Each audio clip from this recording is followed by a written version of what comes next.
Entonces, ¿en qué consisten los pilotes? O más bien el pilotaje, porque un pilote solo es algo que no se suele utilizar, evidentemente, porque no tiene demasiadas finalidades. El pilote en edificación se utiliza para cimentar en general. También se utiliza como parte de pantallas de pilotes que son elementos de contención, es decir, un pilote al lado de otro, formando una pantalla que puede contener tierras. No es ese lo que nos ocupa aquí, ese tema, sino el pilotaje como elemento de contención. Pilotaje es el conjunto de los pilotes y los encepados. Es decir, varios pilotes se agrupan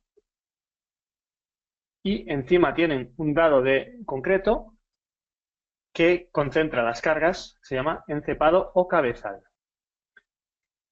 ¿Por qué se usan pilotes? En principio, las cimentaciones, lo más sencillo es cimentarlas superficialmente, a base de zapatas o incluso losas. Cuando el terreno es un poco flojo, pues nos vamos a pozos, bajamos un poco y con una simple excavadora sencilla y hacemos un pozo. Pero hay veces en las que eso no es suficiente, por diversas razones. Por ejemplo, porque tenemos un terreno demasiado flojo para cimentación superficial. Si el terreno es muy flojo, las zapatas, echamos el cálculo y pueden salir demasiado grandes, incluso una losa no funcionar bien, o demasiados asientos.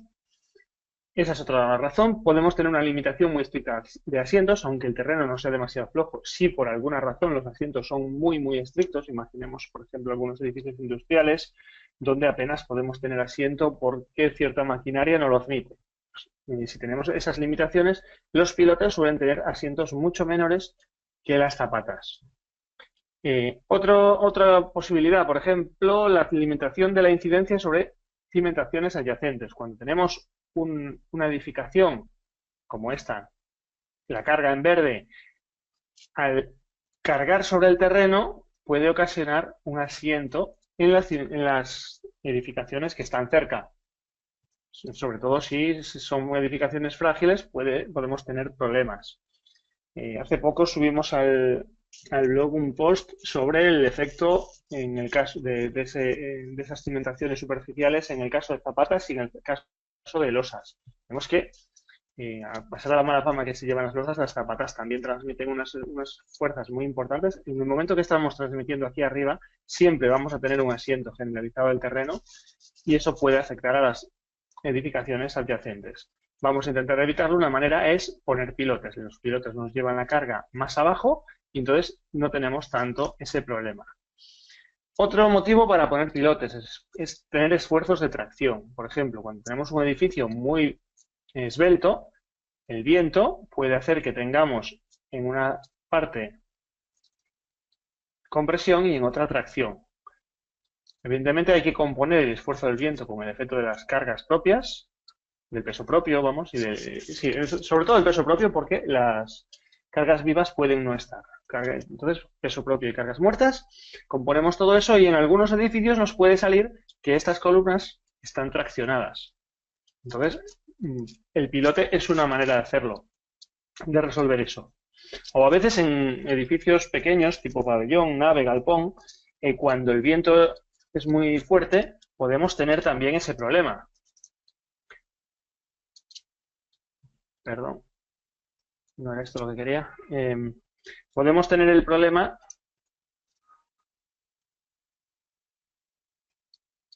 de que con la succión, en un edificio ligero, a priori, el viento sopla, hace unas fuerzas de succión y eso puede llegar a ser importante y tender a levantar la nave. De todos modos, el caso más habitual para ver tracciones suele ser este de edificios muy esbeltos. O a veces también podemos tener tracciones por arcillas expansivas. Es una de las maneras de soslayar el problema de las arcillas expansivas es colocando pilotes que absorban esos movimientos de levantamiento. O a veces incluso podemos no tener necesidad absoluta de hacer una cimentación de pilotes, pero por el freático, por ejemplo, o por alguna otra razón constructiva, tenemos dificultades para ejecutar cimentaciones superficiales o semiprofundas incluso. Entonces puede resultar conveniente.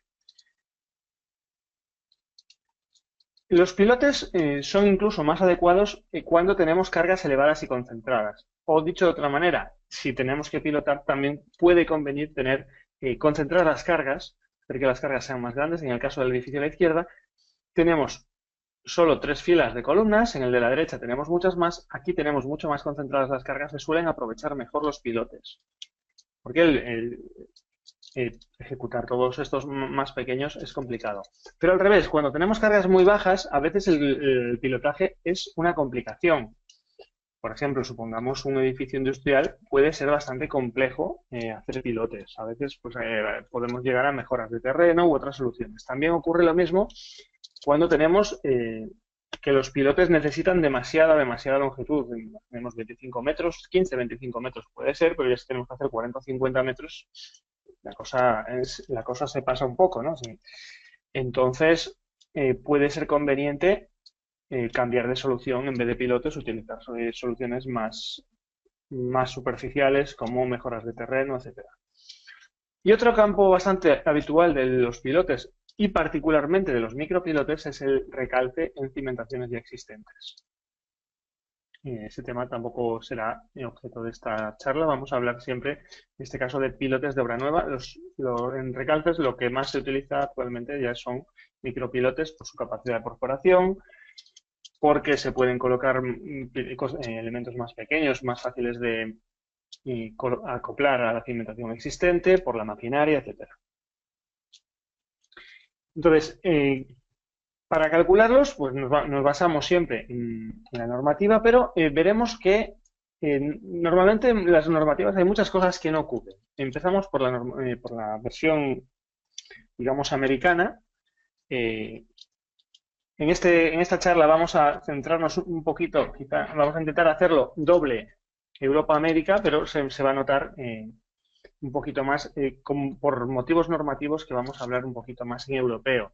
Vemos una posteriormente ya más en la que vamos a tratar sobre todo el tema del sismo y le daremos un enfoque todavía más americano. En este caso vamos a hacerlo mixto. Vamos a empezar hablando de la normativa americana. Tenemos siempre cuando hablamos de cimentaciones dos componentes. Uno es el componente geotécnico, que pasa con el terreno, y otro es el componente estructural, que pasa ya con el concreto. Entonces, en el componente estructural, la normativa americana se basa siempre en ACI, sobre todo, evidentemente, en ACI 318, y hay algunas normas específicas de pilotes en campos bastante concretos, como la ACI 543 y la 336. En geotecnia, lo más habitual, por lo que yo conozco y lo que me ratificaron los compañeros americanos, es que se utilice sobre todo, más que normativa, se basa en bibliografía y en fórmulas consolidadas por la práctica. En el caso de Europa, pues veremos sobre todo, en el caso de España, que tenemos el código técnico que nos aportará también fórmulas para geotecnia. Eso no quiere decir que sea lo mejor ni lo ideal.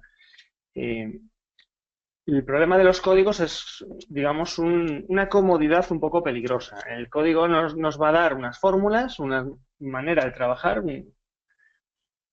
unas expresiones, unas pautas, pero que en cierto modo deja de lado otras que también podrían ser válidas y que cuando no había códigos se utilizaban a criterio de cada uno, ¿no? Pero también simplifica un poco el trabajo y da un respaldo normativo. En cuanto a normativa, pues vamos a tener, pasamos de Europa a América, tenemos los eurocódigos, el Eurocódigo 7 de Estudios Geotécnicos, o sea, y habla un poquito también de cuestiones ya de la geotecnia, no del estudio geotécnico propiamente dicho, sino de las propias cimentaciones. Realmente no se titula Estudios Geotécnicos, se titula Proyecto Geotécnico. Bueno, la versión es la en 1997-1 y la versión española la UNE. Y el Eurocódigo 2, que es el de concreto u hormigón. Tenemos también dos normas más pequeñas, ya muy específicas, dedicadas a la realización de trabajos geotécnicos, es decir, a la ejecución, una para pilotes perforados y otra para pilotes de desplazamiento.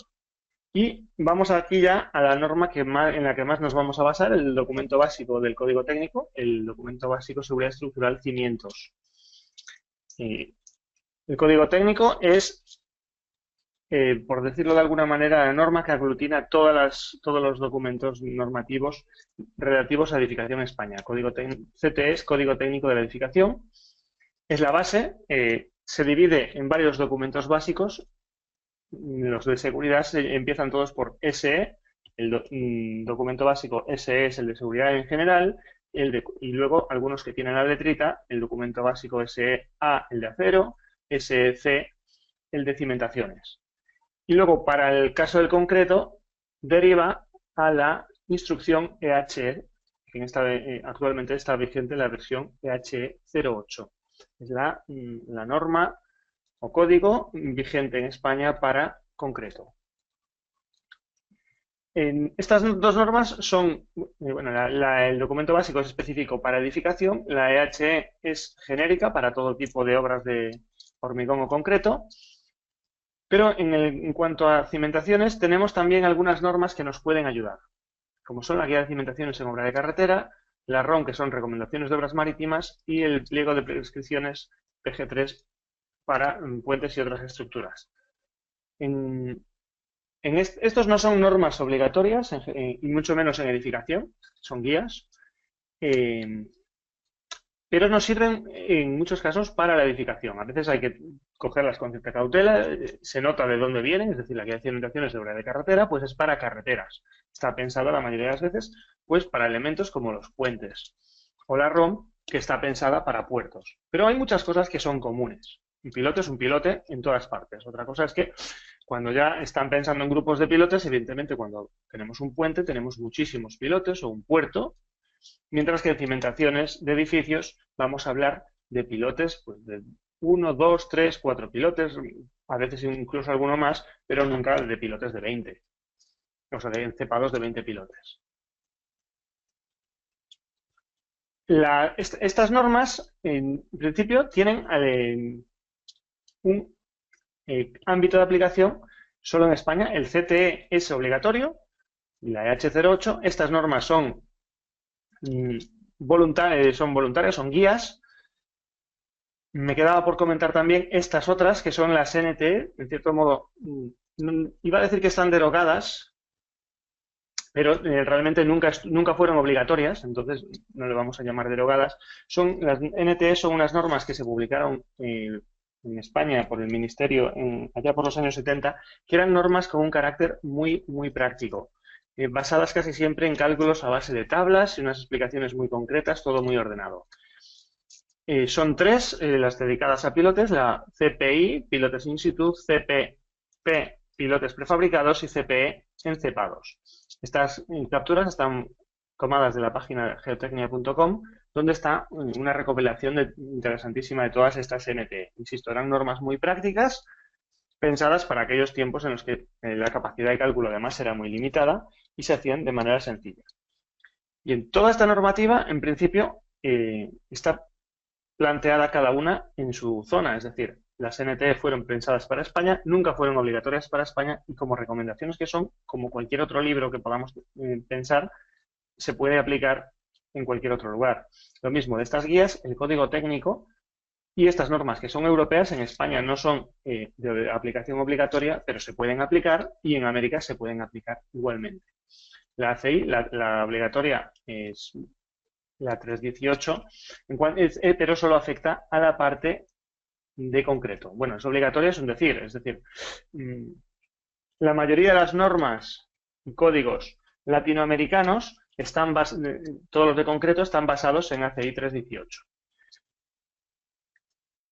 Entonces, cuando tenemos que armar un elemento, pues si estamos en América, tenemos que utilizar la normativa que nos corresponda. Si estamos en Colombia, la NSR. Si estamos en Argentina, la CIRSOC, etcétera.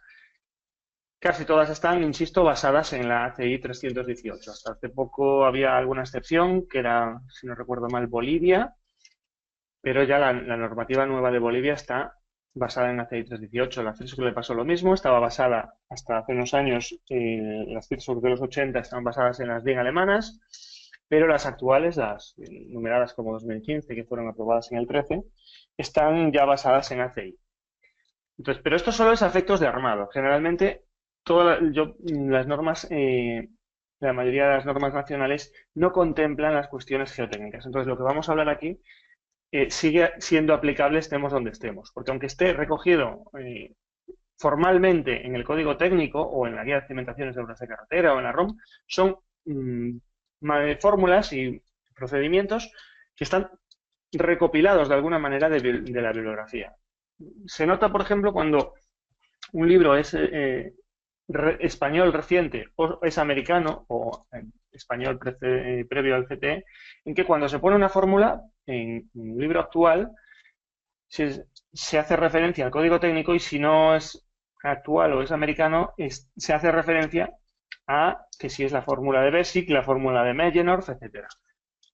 No hay ningún problema en aplicar estas fórmulas, estemos donde estemos, porque, insisto, son fórmulas recogidas ampliamente por la bibliografía, aunque pasen de ser la fórmula de Mellenorf a ser la fórmula F34, me estoy inventando el número, del código técnico.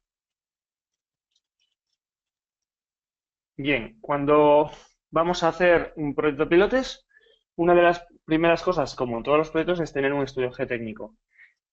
Tenemos la peculiaridad de que cuando tenemos una cimentación profunda, tenemos que ver cómo es el terreno en la profundidad. Esto parece una obviedad, pero a veces tenemos que preverlo de cierta manera cuando hacemos el proyecto. Quiero decir, tenemos un solar, vamos a hacer un edificio y no sabemos a priori a veces la cimentación que vamos a tener. Encargamos un estudio geotécnico y lo más probable es que esté pensado, salvo que lo hayamos ya tenido muy claro por referencias anteriores que vamos a hacer pilotes, vamos a tener un estudio para cimentación superficial. Si luego no cumple y necesitamos pilotes, vamos a tener que ampliar ese estudio. Eso puede ser un contratiempo. Claro, ahí en la pescadilla que se muerde la cola, es decir, si lo prevemos para cimentación profunda y después nos vale como una superficial, pues hemos pagado un estudio que tampoco hacía falta. Entonces ahí tenemos difícil solución. La solución parcial, si es viable a veces, o sea, si es posible contractualmente, es hacer un estudio previo muy suave para ver el tipo de terreno y anticipar qué puede salir y después ya hacer un estudio más detallado para tener los parámetros concretos para una cimentación superficial o para una cimentación profunda.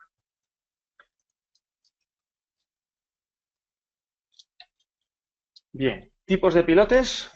Aquí, digamos que los vamos a clasificar de tres maneras, pero al final se van a quedar en que casi siempre estamos hablando de lo mismo.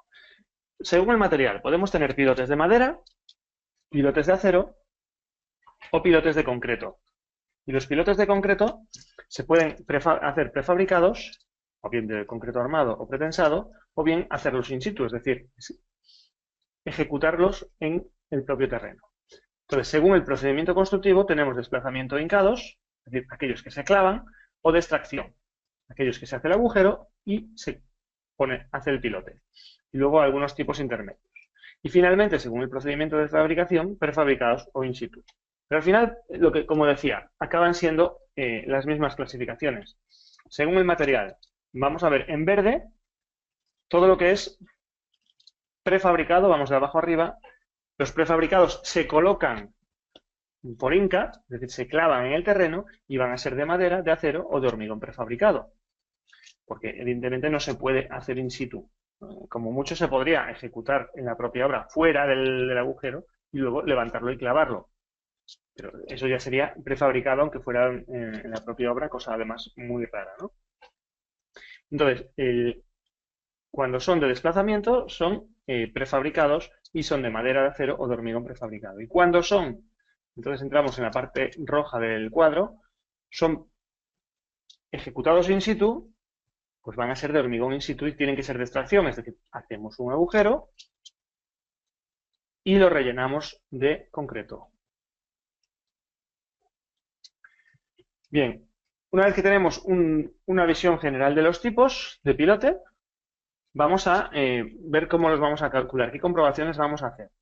Eh, ya prácticamente está aceptado el método de los estados límite, el RGB, es que se suele llamar en América, que se basa en estados límites últimos y estados límite de servicio. Estados límite últimos son aquellos que pueden llevar al colapso a la estructura y estados límite de servicio aquellos que hacen que deje de funcionar de manera adecuada, pero no se, eh, no se derriba, no se derrumba. Empezamos por los últimos, es decir, aquello que puede llevarnos al, al derribo de la estructura. Geotécnicos, estabilidad global, es decir, que por alguna razón, generalmente estamos pensando en cimentaciones próximas a taludes, pues se mueva toda la obra. Bien arrastrando consigo la obra y el conjunto de los pilotes o bien rompiéndolo, como vemos en la figura inferior. Esto ya se sale un poquito de lo que es el cálculo de los propios pilotes, es un asunto de estabilidad global de mayor alcance, de taludes y este tipo de cálculos. Hundimiento. Este es el cálculo más frecuente, el que nos ocupa. Tenemos una carga vertical y el pilote se hunde en el terreno. O arrancamiento. Tenemos una carga vertical hacia arriba y se arranca. Esto ya es como hablábamos en los casos de que podamos tener tracciones. Y luego tenemos la rotura horizontal del terreno cuando tenemos cargas horizontales muy fuertes. En esta exposición vamos a hablar de, sobre todo, de cargas verticales hacia abajo, es decir, pilotes normales. Dejaremos para otro caso el tema sísmico, que es cuando realmente tenemos problemas de esfuerzos horizontales y ya todo otro tipo de problemática que tiene muchas consideraciones especiales que no daré tiempo aquí a abarcar, ¿no? Entonces, una vez que tenemos resueltos los problemas geotécnicos, tenemos que pensar también en los estructurales o simultáneamente. Tenemos que los pilotes, cuando tienen una carga vertical, sea de hacia abajo o hacia arriba, pues tendrán una compresión o una tracción. Y si tienen carga horizontal, pues tendrán cortante y flector como cualquier otro elemento. Y luego tenemos que hacer las comprobaciones de estados límite de servicio. Es decir, aquellas situaciones que pueden hacer que el edificio presente algún tipo de problema sin que llegue al colapso. Por ejemplo, asientos. En este caso, es lo que tenemos aquí dibujado. Se asientan todos los pilotes, baja todo el edificio. Bueno, como siempre, como hablamos también cuando hablábamos de cimentaciones superficiales, si asienta todo el edificio, pues el problema realmente de servicio no es del propio edificio, pero podemos tener problemas, pues imaginemos si baja mucho, con que aparezca un pequeño peldaño en la entrada, una tubería de conexión de instalaciones que se pueda romper, etcétera. Y más problemático todavía es cuando tenemos asientos diferenciales. En este caso, tenemos un piloto o un encepado que se asienta más que los demás y entonces se producen unas deformaciones en el edificio que pueden, por un lado, deteriorar las tabiquerías, hacer que no funcionen bien las puertas, ventanas, etcétera. Puede causar ciertas molestias e incluso puede inducir esfuerzos en la estructura. En este caso vemos cómo esta deformación de la estructura, pues aquí aparecerán unos negativos y aquí unos positivos que pueden perjudicar a la estructura. Tenemos también el problema de levantamiento. Si tenemos tracciones, esto es mucho menos habitual, y desplazamiento horizontal, que ya no, como decíamos, no nos vamos a ocupar de él. Y estructurales, pues que aparezca por culpa de todo esto, fisuraciones. O fisuración del propio pilote, era lo que estábamos pensando cuando pusimos aquí la fisuración, cuando tenemos esfuerzos horizontales. Es decir, cuando tenemos esto, pues que se fisure el pilote, pero bueno, ahí ya estamos saliéndonos un poquito, es un poco ya rebuscado, ¿no? El punto fundamental es el asiento y como veremos, en pilotes no suele ser un problema muy grave. Normalmente los pilotes suelen tener muy pocos problemas de asientos. Bueno, aquí quizá no debería pararme demasiado en temas de cálculo, pero quería comentar que a veces, pues cuando se hacen los cálculos en métodos de estados límite hay varias maneras de enfocarlo. Una es con coeficientes parciales, es decir, poner un coeficiente o factor de seguridad a la carga, otro a la resistencia, y la comparación es que la carga mayorada o de cálculo tiene que ser menor que la resistencia mayorada o de cálculo. En cálculo geotécnico muchas veces la carga no se mayora, se utiliza la de servicio y se mayora solo, o se minora la resistencia. Otra manera de enfocarlo es un coeficiente global que se analiza, es decir, se coge la resistencia de servicio entre la acción de servicio. Y entonces tenemos un coeficiente F global, un factor. Y luego una manera de expresar lo que utiliza mucho CIPE, que es el porcentaje o coeficiente de aprovechamiento, que es la acción dividida entre la resistencia.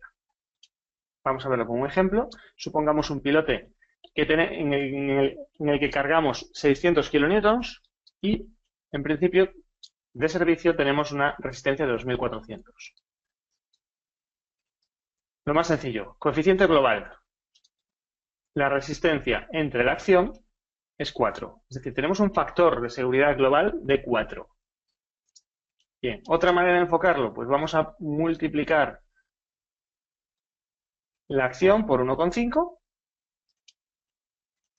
y la resistencia la vamos a dividir entre 2. Estos coeficientes los cogí un poquito al azar para que salieran los números sencillos. Bueno, a veces tenemos el coeficiente global, por ejemplo, un coeficiente 3, que realmente sería lo mismo que hacer esto. La comprobación es esta, 600 menor que 2400 entre 3. Y entonces cumple, pero no tenemos tampoco el dato de por cuánto. Aquí sí. La ventaja es que aquí podemos utilizar varios coeficientes y entonces podemos matizar.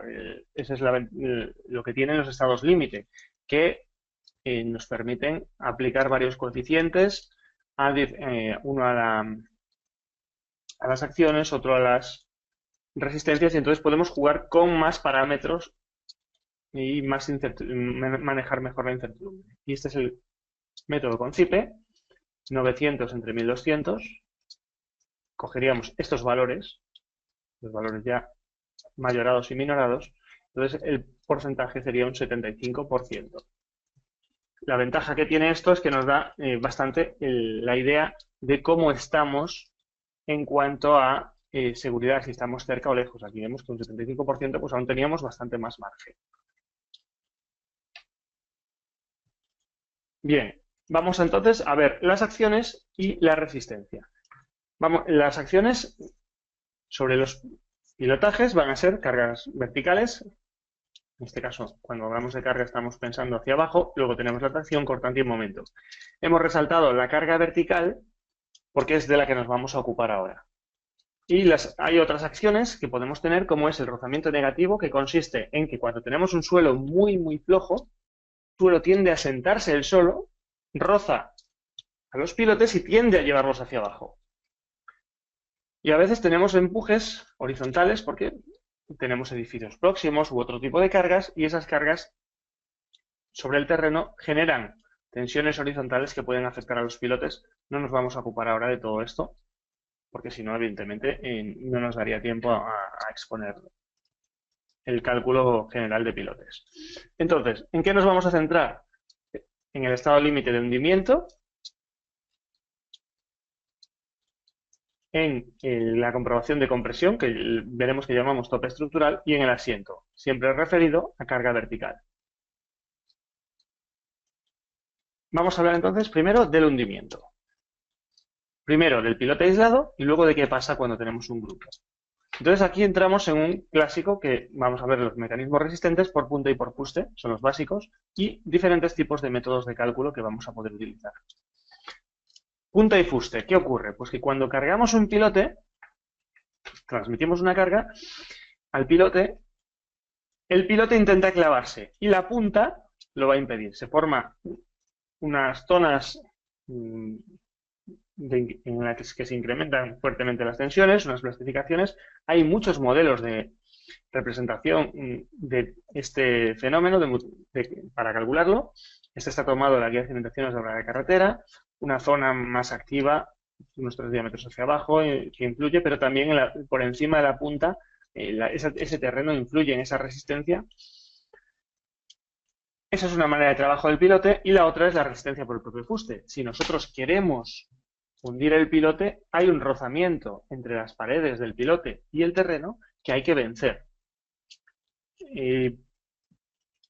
Podría incluso parecer que es poco, pero hay pilotes que solo se sostienen por fuste, no buscan un terreno firme en el que hincarse por punta, e incluso los pilotes que se hincan por punta tienen la peculiaridad de que cuando alguien se ha tomado la molestia de intentar analizar cómo se va transmitiendo la carga y hacen unos estudios específicos, descubren que la mayoría de la carga al final se transmitió por fuste.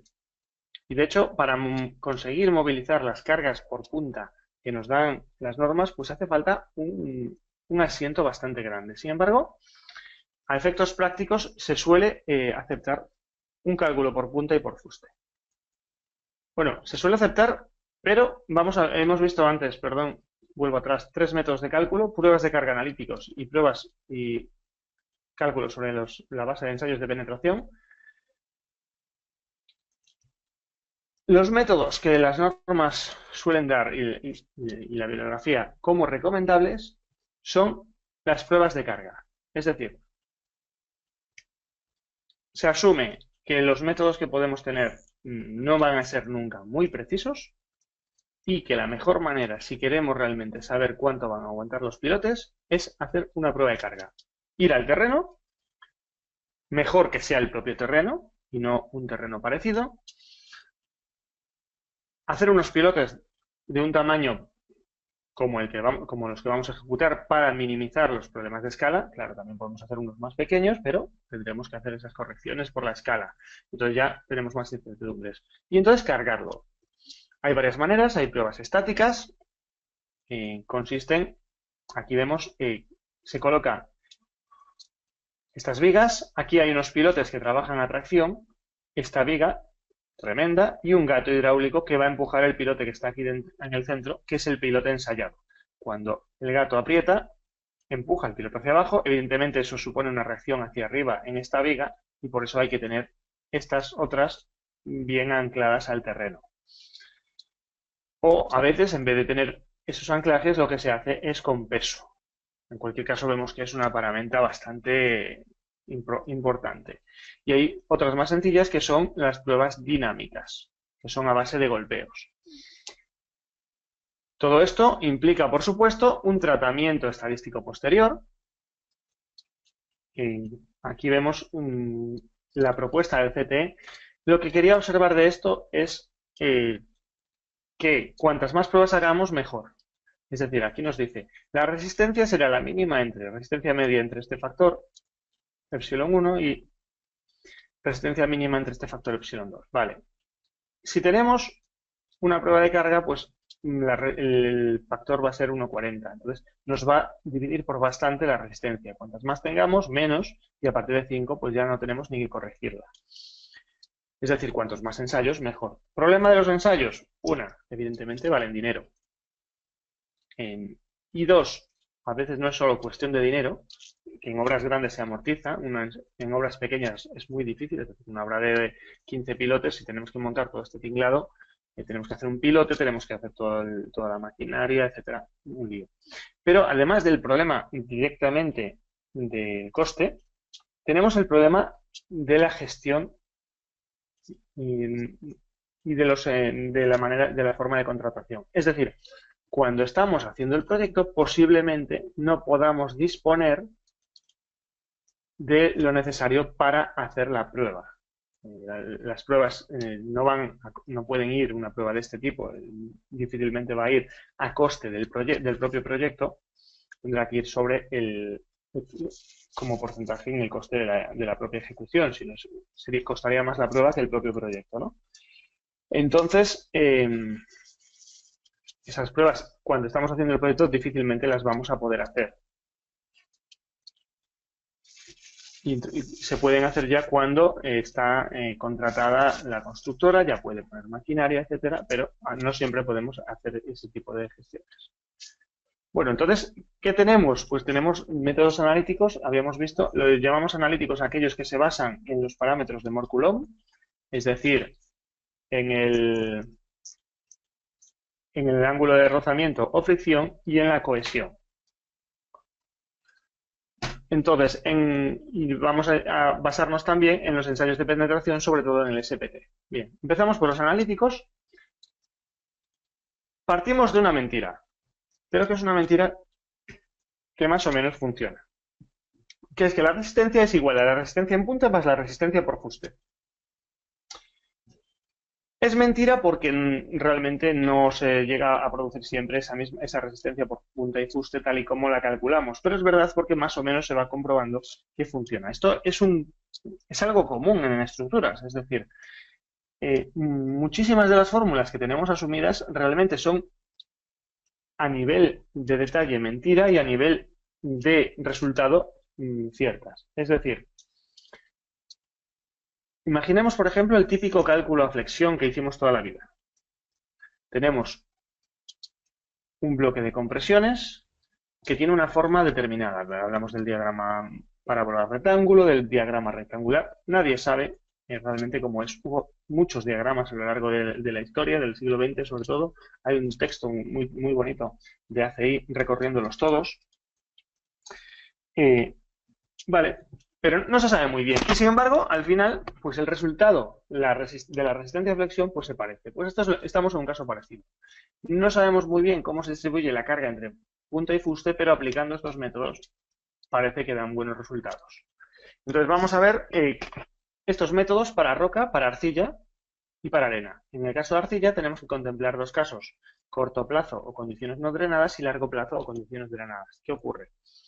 Que cuando tenemos una arcilla, el drenaje, la circulación de agua, del agua que contiene, y prácticamente todas las arcillas están saturadas en condiciones de terreno natural. Cuando nosotros la cargamos, el agua tiene que salir y en arcilla tarda mucho. Entonces, a corto plazo vamos a tener unas condiciones y a largo plazo vamos a tener otras condiciones ya con el suelo drenado, que se van a parecer, veremos a la arena. En roca, el código técnico pues nos plantea unas formulaciones. En principio vamos a calcular siempre, cuando tenemos roca, solo por punta, es decir, el pilote llega a la roca y ahí se apoya, o a veces es necesario hacer un pequeño empotramiento, cuesta bastante. Entonces, como la roca es muy rígida, vamos a asumir que lo vamos a resolver por punta. Entonces tenemos una formulación, vamos a pasarla un poco por encima, pero vamos a ir a su esencia. La resistencia por punta, es decir, unitaria, vemos que la resistencia total es el área de punta por la resistencia unitaria. Hasta aquí tampoco creo que haya que detenerse mucho en este punto. La resistencia unitaria por punta depende de tres factores. Este KSP, que es un coeficiente que veremos ahora. QU es la resistencia a compresión simple y DF, que tiene en cuenta la longitud de empotramiento en la roca. Entonces, ¿qué tiene este KSP? ¿A dónde vamos con esto? Tiene este valor S, influye espaciamiento de discontinuidades, diámetro del pilote y apertura de las discontinuidades. ¿A dónde quería ir? A que cuando trabajamos en roca son fundamentales las discontinuidades. Una frase muy, muy elocuente de Enrique Montalar, un bloguero fantástico que tiene un blog, una página estupenda en la que podemos encontrar materiales muy interesantes de cimentaciones. Lo resumía como: lo importante de la roca es lo que no es roca. Bueno, creo que la frase citaba a un importante ingeniero geotécnico, pero no recuerdo ya exactamente la cita. Bueno, el caso: discontinuidades, el desplazamiento y las aperturas. Luego, por supuesto, la resistencia a compresión simple de la roca, que es el parámetro que solemos tener, y el empotramiento. Si nos vamos a la guía de cimentaciones en obras de carretera, vemos algo parecido. Nos dice: es el doble de lo que sería la presión vertical admisible en el caso de cimentaciones superficiales. Eso es lo que nos dice. Entonces, presión admisible en cimentaciones superficiales para roca, según esta guía, depende de la compresión simple de la roca sana y depende de otros factores que son el grado de alteración, espaciamiento y el tipo de roca. Me había dejado. Entonces son 3 factores. Y compresión simple, aquí esto es una constante, en la presión de referencia de 1 megapascal. De hecho, si trabajamos en megapascales, nos la podemos cargar, es un 1. Y parámetros adimensionales, tipo de roca, grado de alteración y espaciamiento de las litoclasas. Es decir, lo que importa es cómo está la roca, además de su propia resistencia. No nos paramos mucho más en la roca, vamos a pasar a la arcilla. Vamos a hablar entonces, como decíamos, de corto plazo o condiciones no drenadas y largo plazo o condiciones drenadas. A corto plazo no dio tiempo a drenar, es decir, estamos colocando el pilote, vamos a cargar y tenemos que calcular la resistencia. Bueno, pues la resistencia en este caso ya no es solo punta, sino que es punta y fuste. La resistencia es la suma de la resistencia por punta y la resistencia por fuste. Resistencia por punta es el área de punta por el área unitaria. Perdón, por la resistencia unitaria. Y la resistencia por fuste, el área del fuste, por su resistencia unitaria. Entonces, lo que tenemos que hacer es calcular las resistencias unitarias, porque obviamente una vez que tenemos un pilote, el área de punta la sabemos, es el área de la circunferencia, cuando es redondo, del cuadrado, y el área de fuste también lo sabemos, porque podemos perfectamente medir el perímetro por la altura. Entonces, los problemas vienen cuando tenemos que calcular las resistencias unitarias. Y una vez que tengamos la resistencia total, pues aplicaremos el coeficiente de seguridad, pero eso viene después. Entonces, vamos a empezar por la resistencia por punta. Resistencia por punta nos dice el código técnico que es un coeficiente de capacidad multiplicado por la cohesión aparente. Entonces, la cohesión aparente, resistencia a compresión, tenemos ese valor que nos va a dar el geotécnico y el coeficiente de capacidad portante depende del empotramiento del pilote. Bueno, en principio puede depender más de un factor, pero nos dice que toma como valor 9. Es decir, 9 veces la cohesión aparente, sin drenaje, por supuesto, ya que estamos hablando de corto plazo. Por ejemplo, pilote de 50 centímetros de diámetro, suelo arcilloso, resistencia a corte sin drenaje 70, resistencia característica por punta, vamos a hacerlo, cohesión aparente, resistencia de corte sin drenaje, a efectos prácticos vamos a tomar el mismo valor, C sub U, bueno, pues 9 por los 70 que teníamos, 630 kilómetros metro cuadrado.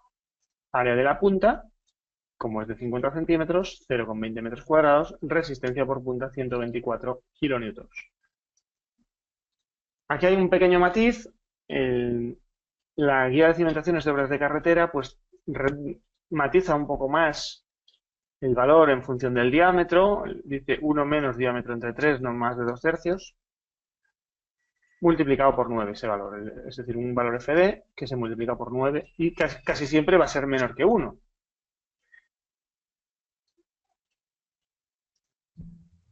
Entonces, ¿qué más? La ROM pues también ofrece otro valor, 9 menos 3 diámetros. Por ejemplo, para medio metro tenemos que con el CT es 9, con la guía de cimentaciones en obras de carretera sale 7,5 y con la ROM también sale 7,5 y, hombre, es un poco relevante. Ahora, el 9, extrañamente, pues está recogido por la normativa y por tanto tiene ese amparo. Esto es algo que nos va a pasar muchas veces, pero no solo con 3 normativas diferentes, que ya es curioso, sino que según manejemos diferentes métodos que podamos encontrar en la bibliografía en todos los aspectos de la geotecnia, pues vamos a encontrar matices. Y a veces algunos libros explican el contexto exacto en el que se ha obtenido ciertos resultados y lo matizan, lo explican un poco, pero tampoco podemos siempre tener todos los datos y otros libros pues tampoco llegan a tanto. Bien, tenemos además de la resistencia por punta, la resistencia por fuste. Nos da una fórmula, el código técnico, bueno, en este caso es dimensional, está aplicada, creo recordar que es en kilopascales, y nos da la resistencia por fuste, la resistencia unitaria. Bueno, aquí pone la designación estado, aquí Q, esto fue un pequeño error tipográfico, cuando se refiere por fuste suele denotarse con tau. Bueno, aquí nos dice que cuando tenemos pilotes con fuste de acero, 0,8. Los pilotes de acero se utilizan muy poco, pero sí que se utilizan a veces los pilotes de concreto u hormigón con camisa de acero. Entonces, por eso hay que tenerlo en cuenta. Entonces, tenemos una resistencia por fuste que depende de la resistencia a corte sin drenaje y una resistencia por punta que también depende de la resistencia a corte sin drenaje. En cierto modo, esta es la manera de tener en cuenta el valor soporte del suelo. Por decir, referido a una pregunta que nos estaban haciendo, si no se tenía en cuenta la resistencia del suelo, el valor soporte. La resistencia del suelo, cuando estamos hablando de una arcilla en condiciones no drenadas, pues se da por este parámetro C sub U. Bien. Teníamos aquí el ejemplo.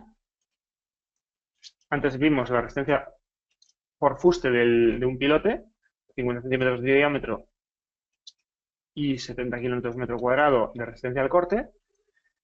Ahora le añadimos la longitud y vemos la resistencia por fuste. Aplicamos la formulación, 41 kilómetros metro cuadrado, el área del fuste tenemos que medirla. Pi por diámetro es el perímetro por la longitud. 24 metros cuadrados la resistencia, 41 por 24, 970. Lo podemos aplicar con una hojita de cálculo y así es muchísimo más sencillo. Intentamos siempre tener hojas de cálculo para todos estos procedimientos porque además así nos permite fácilmente tantearlo. Simplemente cambiar aquí donde dice L15, ponemos L14, L13, L12 y afinamos o cambiamos la cohesión, el diámetro, el parámetro que sea e inmediatamente tenemos los resultados. Bien, teníamos la resistencia por punta y por fuste, 124, 970. Vemos que la resistencia por fuste sale muchísimo mayor. Parece que queremos apoyarnos en un terreno firme. Bueno, en este caso nos hemos apoyado en el propio terreno, no hemos buscado otro todavía más duro. Y lo que vemos es que por fuste tenemos más resistencia. También es cierto que es un pilar de 15 metros y de solo medio metro de diámetro. Si tuviéramos más diámetro tendríamos más resistencia por punta y si fuera más corto lo mismo, ¿no? Y sobre todo, si tuviéramos debajo de esta arcilla un terreno mucho más duro, evidentemente, pues tendríamos otra resistencia por punta. Bien, como siempre, la hojita de cálculo que lo resume todo, 124 de resistencia por punta, 970 de resistencia por fuste, resistencia característica 1094, perdón, aplicamos el coeficiente de seguridad 2, que es el que el código técnico nos indica para este cálculo a corto plazo. Entonces nos queda una resistencia real de cálculo de 547, que es la que podemos utilizar. Esta sí, directamente la comparamos ya con la carga de servicio. A largo plazo, ¿qué ocurre? Pues que la arcilla no es que sea una arena, pero para efectos de formulación ya vamos a utilizar la formulación de arenas. En el caso de arenas, pues por punta tenemos esta fórmula, el parámetro, el factor FP, F sub P, que se refiere a si tenemos pilotes hincados u hormigonados in situ. Es un poquito más alto. Para el caso de pilotes hincados, intentar considerar en cierto modo que cuando hacemos una hinca, el terreno se compacta. De hecho, bueno, cuando hablábamos de pilotes por fusta y punta, existe también otro sistema que consiste en colocar muchísimos pilotes y compactar el terreno, pero bueno, eso ya es otra historia, ¿no? El segundo parámetro, aquí están un poquito desordenados, pero N sub Q es un factor de carga definido por esta expresión. Vemos que lo que cuenta aquí es el ángulo de fricción o de rozamiento interno. Es decir, la resistencia por punta viene muy determinada por el ángulo de rozamiento del terreno. Y por último tenemos la presión vertical efectiva a nivel de punta. ¿Qué quiere decir esto? Que incluso en un suelo homogéneo en el que se mantuviese constante el ángulo de rozamiento, que no siempre es así, es decir, puede ir aumentando según baja, la presión va aumentando, la presión vertical efectiva aumenta con la profundidad. Esto prácticamente por definición de presión, entonces, según tenemos terreno acumulado, va aumentando la presión linealmente con la profundidad si el terreno es constante. ¿Qué quiere decir esto? Que la resistencia por punta, bueno, esto lo veremos que cuanto más profundo tengamos la punta del pilote, con un mismo terreno, más resistencia vamos a tener por punta. Luego veremos también que la resistencia por fuste va variando a lo largo de la propia altura del pilote. Se me iba ya un poquito el pensamiento a eso antes. Entonces, estos son los factores. Es decir, nos influye que sea hincado o que sea colado in situ, nos influye el ángulo de rozamiento y la presión. A partir de cierta profundidad, la carga de hundimiento por punta deja de aumentar. Es decir, aquí vemos que tenemos un máximo de 20 megapascales. ¿Qué quiere decir? Que aunque con la profundidad, como la presión aumenta, vamos ganando resistencia unitaria por punta, tenemos un tope. Es decir, vamos aumentando la presión según aumentamos la profundidad hasta llegar ahí, a 20. La guía de cimentaciones lo hace de otra manera. Limita la profundidad a 20 diámetros. Entonces nos dice, bueno, vamos a ver a qué profundidad tenemos la presión vertical efectiva, pero no vamos a coger directamente la profundidad de la punta, sino que vamos a decir la profundidad de la punta sin pasar de 20 diámetros. Y lo mismo, pues también la ROM pone una limitación. Es decir, la resistencia por punta aumenta con la profundidad hasta que llegamos a una profundidad a la que no aumenta más. Luego tenemos la resistencia por fuste. Esta también varía con la profundidad, pero directamente. No os asustéis, aquí pusimos una integral. Es algo que no solemos hacer, pero bueno, de vez en cuando un sustito tampoco viene mal.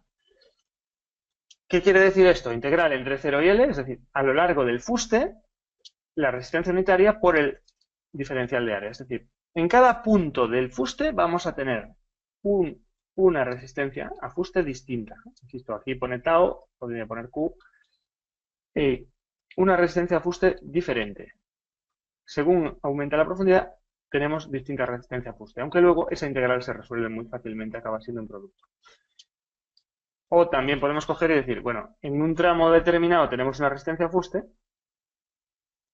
y un área, un perímetro por la longitud de ese tramo. Entonces sumamos todos esos tramos. De hecho, hasta la aparición del código técnico era habitual tomar como resistencia al fuste un valor constante. Y tampoco era muy grave, veremos ahora cómo se puede simplificar.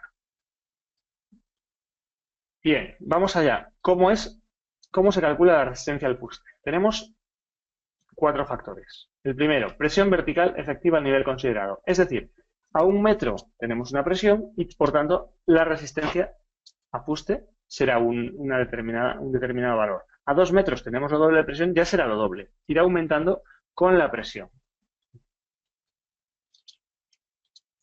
Coeficiente de empuje horizontal que depende de ejecutar el pilote. Es decir, en este caso tenemos pilotes hincados KF1, en pilotes perforados 0,75 y bueno, luego algunos casos de híbridos, pero esto es muy poco frecuente. Es decir, en pilotes hincados tenemos una resistencia al fuste un poco mayor que si son perforados. El valor F depende del material. Pilotes de hormigón in situ madera 1, prefabricados 0,9, porque resbalan un poco más, por decirlo de alguna manera, son más lisos, y pilotes de acero 0,8. Esto, como decía, aunque los pilotes de acero son muy poco utilizados, podemos tener el caso de pilotes en el que hayamos utilizado un encamisado de acero en la excavación y que quede ahí. Y luego, el último parámetro, el ángulo de rozamiento interno. Es decir, es el parámetro típico de las arenas. En arcillas tenemos la resistencia al corte o cohesión y en arenas tenemos el ángulo de rozamiento. Y vemos limitación también a cierta profundidad, en este caso es a 120 kilopascales. Por ejemplo, pilote de hormigón in situ, 85 centímetros de diámetro, la base, 1 metro de profundidad, es decir, aquí no vamos a considerar resistencia. El pilote mide 10 metros, enterrado en suelo arenoso de densidad 17 kilómetros por metro cúbico. La densidad nos sirve para poder calcular la presión vertical y el ángulo de rozamiento, que es, como decíamos, el parámetro fundamental de una arena. Resistencia por fuste, a 1 metro de profundidad. A 1 metro de profundidad, la presión vertical será 17 por 1 metro. 17 kilómetros por metro cúbico, que era la densidad, por 1 metro de profundidad. Multiplicada por 0,75, porque era un pilote perforado.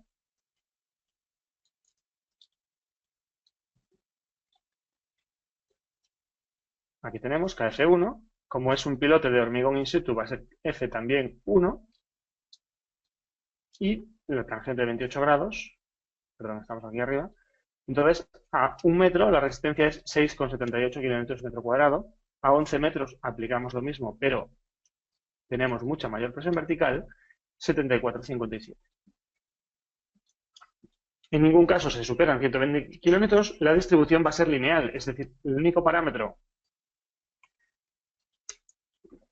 que varía con la profundidad, perdón, es la presión vertical. Y va variando linealmente porque el terreno es homogéneo. Entonces, esta es la distribución de la resistencia. Pasa de 6,78 a 74,57.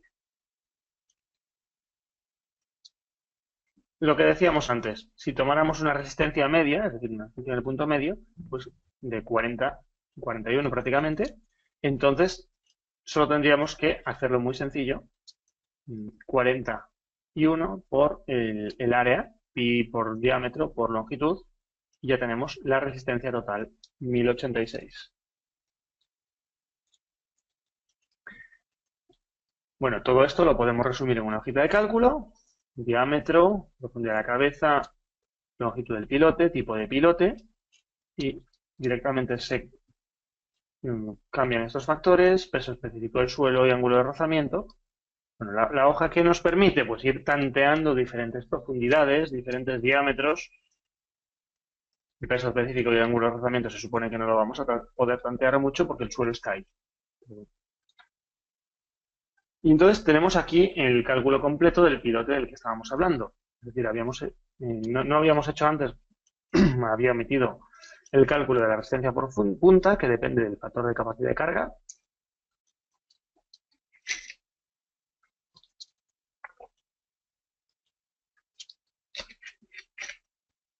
Resistencia por fuste. Vemos que en este caso la resistencia por punta sí que es mayor.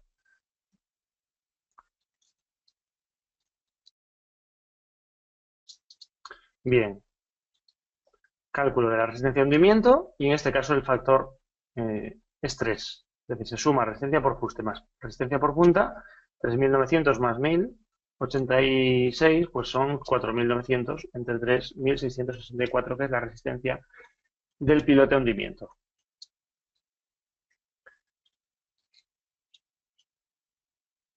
Aquí tenemos otro ejemplo. Un pilote 20 metros, suelo arenoso, con densidad 20, ángulo de rozamiento 30.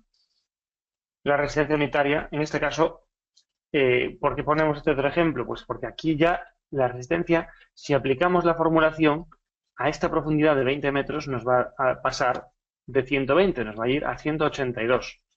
No puede ser, se tiene que quedar en 120. Esto es el diagrama de resistencias real. Este no vale. Entonces, pues hay que hacer una pequeña corrección. En la hoja de cálculo, en este caso, aplica la corrección para hacer la resistencia del tramo 1 y la resistencia del segundo tramo y suma todo. Aquí la presión media, aquí veíamos, perdón, la resistencia media, aquí la veíamos, estaba justo en el medio, aquí pues hay que operar un poquito. No es tan inmediato. Y luego tenemos los métodos basados en ensayos de penetración, que en el caso de arenas eh, puede que tengamos estos datos. Es decir, cuando tenemos una arena es bastante complicado tener el ángulo de rozamiento y, o sea, ensayos para tener el ángulo de rozamiento directamente mediante ensayos. Incluso algunos textos recomiendan calcular el ángulo de rozamiento como correlación a partir del cálculo del ensayo SPT. Bueno, pues puestos a hacer eso, a lo mejor tenemos un método que directamente a partir del ensayo SPT nos dé la resistencia para arenas, o bien de ensayos continuos de penetración, que son también muy habituales, e incluso de penetrómetros estáticos o presiómetros. Eso ya es menos habitual. Entonces nos vamos a centrar en el SPT, pues lo que nos dice el código es para la resistencia por punta, tenemos un número dimensional que depende del tipo de pilote y vemos que en este caso prima mucho el pilote hincado sobre el pilote in situ, pero mucho.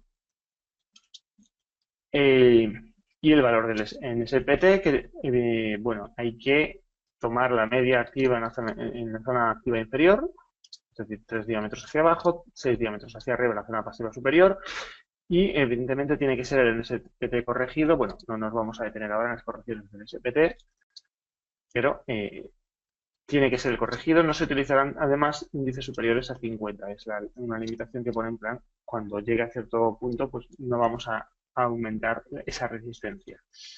Y bueno, tenemos también la formulación para la resistencia por fuste, que se reduce en el caso de pilotes metálicos. Hay más formulaciones, hemos recogido simplemente una que está en el código técnico. Hay más, no queríamos ya detenernos porque, estimando los tiempos, ya vemos que estamos un poquito al límite de lo que queríamos. Entonces, ya lo esperábamos así, entonces no nos paramos. Nos paramos en los otros cálculos, ahora ya no nos vamos a detener tanto en números, vamos a hablar del efecto grupo. Los pilotes se deben calcular con efecto grupo, quiere decir que cuando tenemos un pilote, tiene una resistencia. Cuando tenemos varios pilotes juntos, evidentemente pueden tener una interacción unos con otros y perder eficiencia. El pilote arrastra el terreno hacia abajo, bueno, pues si está cerca otro pilote, ese terreno, como ya tiene tendencia a bajar, pues el otro pilote no tiene la misma resistencia en el conjunto. Entonces hay un parámetro que es la eficiencia del grupo, es decir, la carga de hundimiento del grupo, entre el número de pilotes por la carga de hundimiento del pilote aislado. Es decir, si tenemos 3 pilotes, no es el triple, sino que es el triple multiplicado por este factor. ¿El código técnico qué dice? Pues mire usted, si tiene 3 diámetros, olvídese del tema. Por tanto, eso es lo más habitual. Dejamos los pilotes, los separamos 3 diámetros y nos olvidamos del problema. Para pilotes separados por un solo diámetro, 0,7. Es decir, perdemos un 30% de la eficiencia de los pilotes. Y luego, entre un diámetro y 3 diámetros, interpolamos. Por ejemplo, en este ejemplo hemos cogido un poquito más. Bien, tenemos un cepado de 6 pilotes, ya es un encepado grande para tratarse de edificación. 3 filas de 2 pilotes, diámetro 50 y separados en estancia 1,20. Resistencia característica de hundimiento de cada uno 1000. Bueno, pues va a resultar que no tenemos una resistencia de 6000, sino que tenemos interpolando con la distancia, tenemos 1,20, es algo más de 2 diámetros. Bueno, pues el coeficiente de eficiencia sale 0,91, que nos dice aquí la hoja de cálculo, y por tanto la resistencia es solo 5460. Aquí en la propia hoja aparece un par de valores más, porque son un par de fórmulas tomadas de la bibliografía, que no están en el código técnico, que nos dan otros valores de coeficiente de eficiencia algo menores. Bien, entonces pasamos ya, una vez que tenemos hundimiento del pilote y hundimiento del grupo, vamos a comprobar el asiento. Realmente los asientos en pilotes no suelen ser un problema. Aquí, bueno, tenemos a veces un puntito en el que nos quedamos en este sentido. Esta afirmación es un poco anticuada. ¿Por qué? Porque las nuevas tendencias en el diseño de cimentaciones y estructuras buscan un trabajo de interacción entre el terreno y la estructura, considerarlo todo como un conjunto. Y cuando lo queremos considerar así, entonces sí que es muy importante tener en cuenta el asiento, es decir, para ver cómo el comportamiento de la cimentación influye en la estructura y al revés, para tener todo eso modelado, es preciso ya, digamos, tener en cuenta el asiento. Pero eso es de una complejidad importante, prácticamente está en fase, digamos, casi de investigación. A efectos prácticos, no es habitual llegar a ese nivel de detalle. Lo que hacemos es calcular en la estructura como si estuviera en el terreno y a partir de ahí, de esas reacciones, calcular los pilotes. Ese es el método tradicional y el más utilizado.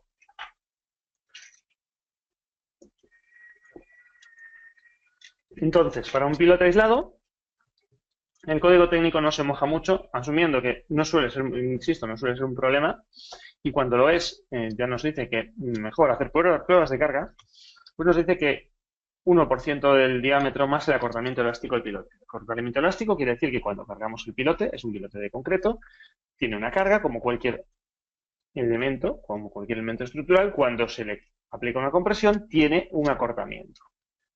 Bien, ese acortamiento y a eso sumarle el 1% del diámetro. Para 50 centímetros, medio centímetro. Vale. Bueno, es un poco simplón. Luego realmente nos da un poquito una fórmula para ser un poco más precisos hasta cierto punto.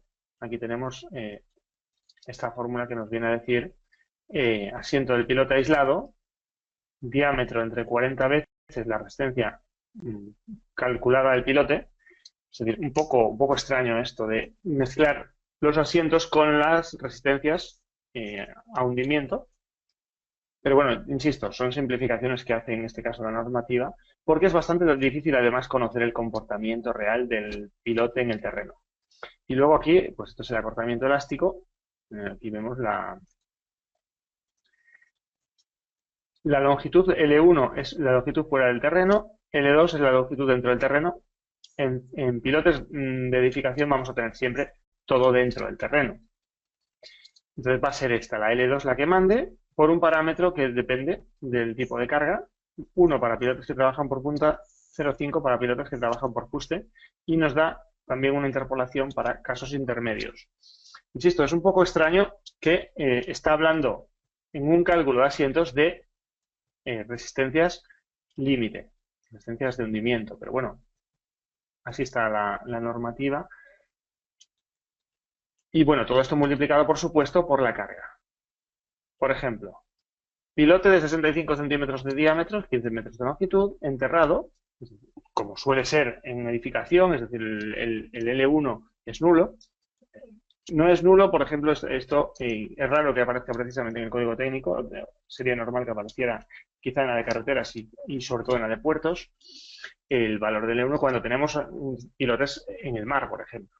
Entonces, van a estar trabajando por punta con una carga de hundimiento de 2.000 kilonewtons. Módulo de elasticidad del hormigón, 26.000 milímetro cuadrado y la carga es de 1.600. Operamos, hay que tener un poquito de cuidado, eso sí, con las unidades para no liarnos y pues nos sale 16 milímetros. Una hojita de cálculo, como siempre, nos resuelve todo esto mucho más fácilmente y podemos tocar los parámetros como queramos. Y aquí un comentario de la guía de cimentaciones en obras de carretera. Vemos que la fórmula, aunque cambia la forma de ponerla, es prácticamente igual. Aquí vemos aquel diámetro entre 40 veces la resistencia de hundimiento. Aquí vemos el EC, que curiosamente es la longitud, en principio, no habla de longitud fuera del terreno, simplemente se refiere a la longitud y dice longitud de cálculo porque si es por punta dice 1 y si es por fuste dice 1/3 de la longitud de la parte enterrada. Perdón, disminuida en 1/3, es decir, quedan 2/3. En el código técnico decía 0,5, pero bueno, ya vemos que a pesar de esos matices la formulación es prácticamente igual. Pero, ¿por qué recogí esto? Porque dice, depende fundamentalmente de la deformabilidad del terreno en la zona próxima de contacto con el pilote y aunque se han propuesto métodos muy diversos para relacionar la rigidez vertical con los parámetros del terreno, se ha observado que dicha correlación es débil. Es decir, vale, sí, hay muchos métodos, pero cada vez que vamos a hacer una prueba, esto no nos sale. Entonces, bueno, hacen esta recomendación pues un poco empírica y que en general va siendo suficiente y cuando no sea suficiente tenemos un problema bastante serio. Y entonces, cuando hablamos del grupo de pilotes, una vez que tenemos calculada el asiento de un pilote, recordemos que muy pocas veces vamos a tener un pilote solo, casi siempre tenemos grupos de pilotes unidos por un encepado. En pilotes columna, pues nos dice separados 3 diámetros. Pues no tenemos, si tenemos 3 diámetros de separación y estamos en roca, no hay efecto grupo en el asiento.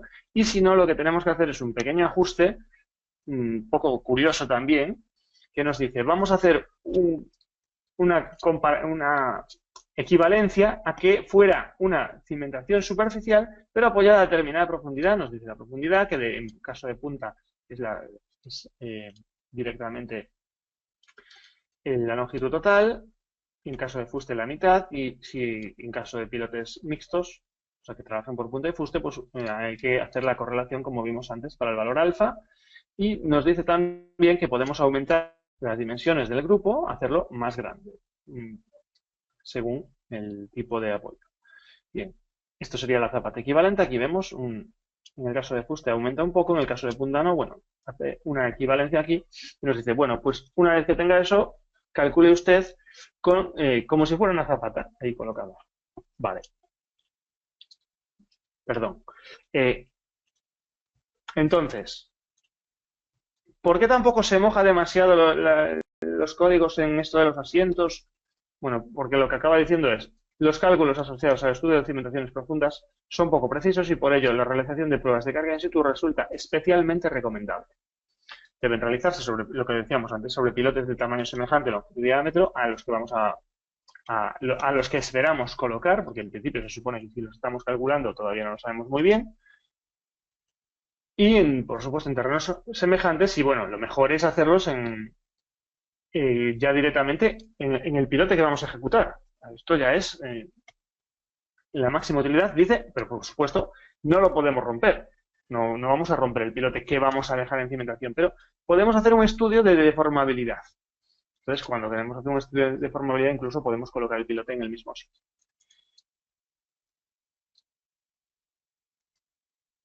Bien, aquí nos dice además, los ensayos de carga vertical hasta provocar el hundimiento son costosos por el inconveniente importante que supone proporcionar una reacción vertical suficiente. Vimos antes que había que colocar o bien un contrapeso o bien unos pilotes que trabajen a tracción. Es bastante complicado.